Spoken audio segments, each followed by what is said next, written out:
अस्सलाम वालेकुम दोस्तों, आप देख रहे हैं अनबॉक्स पाव यूट्यूब चैनल। दोस्तों आज की अनबॉक्सिंग करने वाले हैं ओप्पो की लेटेस्ट डिवाइस ओप्पो A3X की। ओप्पो A3X में जनाब 4GB रैम और 64GB इंटरनल स्टोरेज दी गई है और ऑफिशियल प्राइस की अगर बात करें तो 35,000 इसकी प्राइस रखी गई है। 35,000 रुपए की प्राइस में 4GB 64GB के साथ ओप्पो A3X को लॉन्च किया गया। तो 35,000 ऑफिशियल प्राइस है, डिस्काउंट के बाद मार्केट में आपको 32,000 तक ये इजीली मिल जाएगा।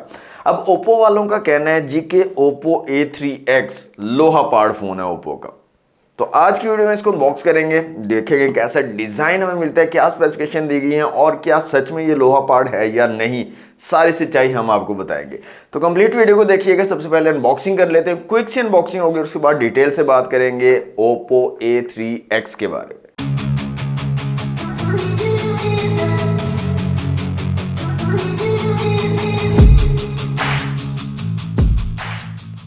जी तो दोस्तों ये है ओप्पो A3X का बॉक्स। ओप्पो की ब्रांडिंग है, A3X लिखा गया, कुछ हाईलाइटेड फीचर्स भी यहाँ पर मेंशन किया गया है। कलर की बात करें तो यहाँ पर जो कलर है हमारे पास ओशन ब्लू कलर है ओप्पो A3X का, 4GB रैम और 64GB इंटरनल स्टोरेज के साथ। तो बॉक्स को हम जल्दी से कर लेते हैं अनरैप और देखते हैं यहाँ पर बॉक्स में हमें क्या क्या चीज़ें मिलती हैं। बॉक्स हमारा अनरैप हो चुका है दोस्तों। बॉक्स को करते हैं यहाँ से ओपन। कुछ इस तरह की पैकेजिंग हमें मिलती है। सबसे ऊपर हमें मिल जाती है हमारी डिवाइस, इसको रखते हैं साइड पे। मजीद देख लेते हैं यहाँ पर हमें क्या क्या चीज़ें दी गई हैं। तो यहाँ पर दोस्तों हमें मिल जाती है सबसे पहले एक पिन सिम ट्रे को निकालने के लिए। इसके अलावा यहाँ पर हमें कुछ पेपर वर्क मिल जाता है, सेफ्टी गाइड है, क्विक गाइड है ओप्पो की तरफ से। नेक्स्ट हमें एक कवर मिल जाता है और काफ़ी खूबसूरत से डिज़ाइन वाला कवर आपको यहाँ पर मिलता है। सिलिकॉन कवर है लेकिन डिज़ाइन काफ़ी प्यारा बनाया गया है। इसके अलावा दोस्तों हमें बॉक्स में मिल जाती है एक चार्जिंग ब्रिक, सुपर वूक की यहाँ पर ब्रांडिंग दी गई है। 45 वॉट वाली चार्जिंग ब्रिक आपको मिलती है आउट ऑफ द बॉक्स। इसके अलावा नेक्स्ट हमें यहाँ पर मिल जाती है एक चार्जिंग केबल और यहाँ पर टाइप सी वाली चार्जिंग केबल आपको मिल जाती है। तो ये सारी चीज़ें थी बॉक्स की। तो इनको सबको साइड पर कर देते हैं, अपनी डिवाइस की तरफ आ जाते हैं। तो डिवाइस को मैं निकाल लेता हूँ यहाँ से बाहर। ओप्पो A3X है जनाब और यह है इसका बहुत ही खूबसूरत ओशन ब्लू कलर, काफ़ी प्यारा सा है। यहाँ पर आप देख सकते हैं डिज़ाइन काफ़ी खूबसूरत है और कलर भी काफ़ी प्यारा है। ये स्टिकर मैं यहाँ से रिमूव कर लेता हूँ। जी तो स्टिकर मैंने यहाँ से रिमूव कर लिया। यहाँ पर आप देख सकते हैं डिज़ाइन दोस्तों काफ़ी खूबसूरत है ओप्पो की ब्रांडिंग के साथ। तो डिवाइस को मैं ऑन कर लेता हूँ जल्दी से और इसको करता हूँ सेटअप और उसके बाद मिलते हैं। जी तो अनबॉक्सिंग आपने देख ली ओप्पो A3X की। अब आप लोग सोच रहे होंगे कि मैंने इसको लोहा पाड़ क्यों बोला। देखिए ओप्पो वाले क्लेम करते हैं कि ये फ़ोन बहुत ही ज़्यादा मजबूत है, बहुत ही ज़्यादा ड्यूरेबल है। इवन कि इससे उन्होंने कीलें ठोकी है, इससे उन्होंने अखरोट तोड़े हैं, इससे उन्होंने गेरा है, ठुड्डे मारे हैं, फुटबॉल खेली है इससे। तो उनके बताने का मकसद है जी बहुत ज़्यादा मजबूत है।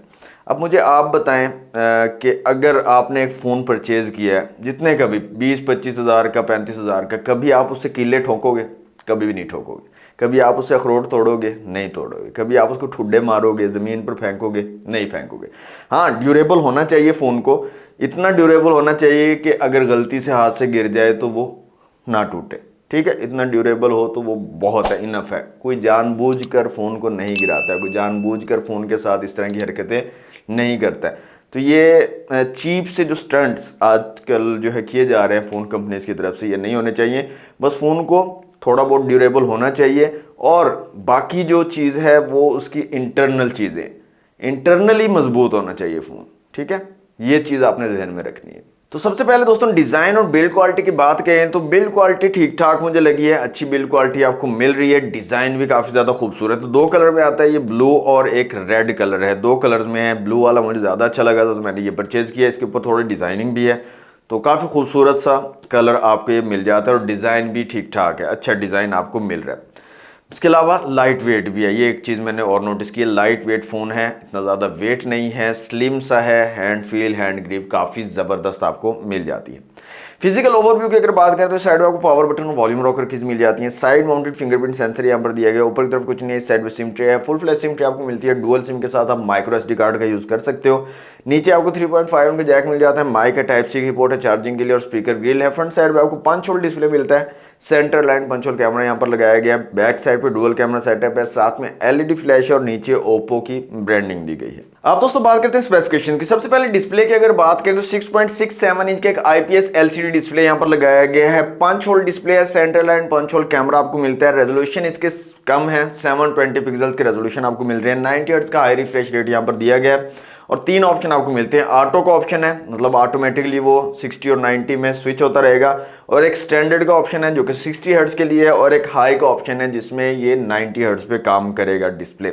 डिस्प्ले की क्वालिटी मुझे काफ़ी ज़बरदस्त लगी है, यूज़ करने में काफ़ी स्मूथ है। कलर क्वालिटी, कलर एक्यूरेसी काफ़ी ज़बरदस्त है। मल्टीमीडिया का एक्सपीरियंस काफ़ी कमाल का आपको मिल जाएगा, और ब्राइटनेस इसकी मुझे काफ़ी ज़्यादा अच्छी लगी है। आउटडोर इंडोर में विजिबिलिटी कमाल की आपको मिल जाएगी, तो ब्राइटनेस के हवाले से आपको कोई इशू नहीं आएगा।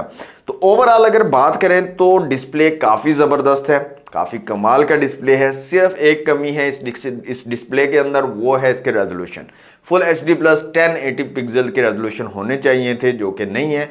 720 पिक्सल की रेजोल्यूशन है, सिर्फ ये कमी है। इसके अलावा डिस्प्ले बहुत ज़बरदस्त है। कैमरास की दोस्तों यहाँ पर बात करें तो रेयर में 8 मेगापिक्सल का डुअल कैमरा सेटअप लगाया गया, और फ्रंट कैमरा यहाँ पर आपको मिलता है सिर्फ और सिर्फ 5 मेगापिक्सल का, जो कि मेरे ख्याल में काफ़ी कम रेजोल्यूशन है। तो आप लोग क्या सोचते हो कमेंट बॉक्स में मुझे जरूर बताइएगा। कैमरे की क्वालिटी की बात करें तो डिसेंट सी क्वालिटी आपको मिल जाती है। रेयर कैमरा बेटर थोड़ा परफॉर्म करता है अच्छी लाइटिंग कंडीशन में, और इवन के लो लाइट में भी थोड़ा बेटर परफॉर्म कर देता है। रेजोल्यूशन कम है, थोड़े बेटर होने चाहिए थे रेजोल्यूशन। और फ्रंट कैमरा तो बिल्कुल कम रेजोल्यूशन, 5 मेगापिक्सल के। अच्छी लाइटिंग कंडीशन में आपको अच्छी इमेजेस प्रोवाइड कर देगा, डिटेल्स अच्छे कैप्चर कर लेगा, लेकिन जैसे ही लो लाइट में आप जाओगे तो फ्रंट कैमरा बिल्कुल बेकार किस्म की आपको क्वालिटी प्रोवाइड करेगा। तो रेजोल्यूशन बेटर होने चाहिए थे, और थोड़ा कैमरास को इम्प्रूव होना चाहिए था मेरे ख्याल में। बाकी इमेज क्वालिटी मैं आपको यहाँ पर चेक करवा देता हूँ। कुछ इमेजेस मैंने क्लिक की हैं फ्रंट और रेयर दोनों कैमरा से, वो मैं आपको यहाँ पर शो करवा रहा हूँ, आप उनको देख सकते हैं। ओप्पो के कैमरास बेटर होते हैं, बाकी जो ब्रांड्स हैं इन्फिनिक्स, टेक्नो वगैरह, उनकी निस्बत कैमराज अच्छे होते हैं, लेकिन यहाँ पर जो रेजोल्यूशन है ओप्पो ने बहुत ही कम रखे हैं, बहुत ही ज़्यादा कम। मतलब 35,000 की एक डिवाइस है, उसमें 5 मेगापिक्सल का फ्रंट कैमरा मेरे ख्याल में तो जस्टिफाई नहीं करता। बाकी आप लोग क्या सोचते हो ओप्पो A3X के कैमरास के बारे में, कमेंट बॉक्स में मुझे ज़रूर बताइएगा, मैं आपके कमेंट्स का वेट करूंगा।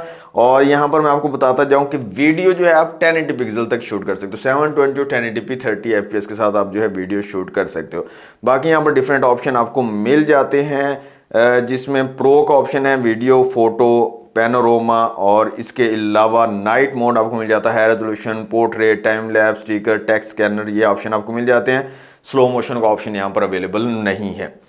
तो कैमरास जो है डिसेंट आप बोल सकते हो, इतने ज़्यादा अच्छे हाई क्वालिटी के कैमरास यहाँ पर आपको नहीं मिलते हैं। Oppo A3X में दोस्तों कलर OS 14 आपको मिलता है, जो कि Android 14 बेस्ड है। आउट ऑफ द बॉक्स आपको Android 14 का सपोर्ट मिल जाता है। 4GB रैम और 64GB इंटरनल स्टोरेज है, और जनाब इनका कहना है अप टू 1TB तक माइक्रो SD कार्ड को सपोर्ट करता है। 1TB तक का माइक्रो SD कार्ड आप जो है इसमें लगा सकते हो। चिपसेट की बात करें तो जनाब Qualcomm Snapdragon 6S 4G generation 1 यहाँ पर चिपसेट लगाया गया। बहुत बड़ा लंबा चौड़ा नाम है, लेकिन यहाँ पर एक चीज है, एक ट्विस्ट है, वो मैं आपको बताता हूँ। एंटूटू स्कोर्स की अगर बात करें तो यहाँ पर एंटूटू स्कोर आपको मिलता है 1,70,000 के करीब। और मजे की बात बताऊँ, ये मेरे पास फोन है Realme C61, इसके अंदर चिपसेट है यूनिसॉक का T612, और इसका जो एंटूटू स्कोर है वो 2,21,000 के करीब है। 1,70,000, 2,21,000, मतलब नाम लंबा होने का उससे कोई फर्क नहीं पड़ता, उसके अंदर कुछ होना भी चाहिए। Qualcomm Snapdragon 6S 4G generation 1 यहाँ पर चिपसेट तो है, लेकिन आप उसके एंटूटू स्कोर से थोड़ा आइडिया लगा सकते हैं कि कितना पावरफुल है। समझ रहे हैं बात? अच्छा, यहाँ पर जनाब 5000 mAh की बैटरी आपको मिल जाती है। 5000 से थोड़ी ज़्यादा है, लेकिन हम उसको 5000 ही बोलेंगे। और साथ में 45 वॉट की फास्ट चार्जिंग की सपोर्ट मिल जाती है, जो कि मेरे ख्याल में काफ़ी अच्छी चीज़ है। 45 वॉट की फास्ट चार्जिंग की सपोर्ट आपको मिलती है Oppo A3X के साथ में। इसके अलावा एक और बात, Oppo वालों का कहना है कि जी इसकी बैटरी 4 साल तक ड्यूरेबल है, मतलब 4 साल तक इसकी बैटरी ख़राब नहीं होगी, ये Oppo वालों का कहना है। अब देखते हैं कौन बंदा 4 साल तक यूज़ करता है। मेरे ख्याल में तो कोई बंदा आज के टाइम में 4 साल तक एक फ़ोन यूज़ नहीं करता है। साल में 3 दफ़ा फ़ोन तो चेंज हो रहे होते हैं, ठीक है। तो 4 साल ड्यूरेबल ओप्पो का कहना है कि इसकी बैटरी दी गई है। तो ओवरऑल दोस्तों डिवाइस ठीक है, अच्छी डिवाइस है, डिज़ाइन वाइज, इसके अलावा build quality wise, display wise अच्छी डिवाइस है। प्रोसेसर भी ठीक है, इतना ज़्यादा अंडर पावर नहीं है, लेकिन इसकी जो प्राइस है वो बहुत ज़्यादा रखी गई है। 35,000 रुपये प्राइस में बिल्कुल ये जस्टिफाई नहीं करता ये फ़ोन।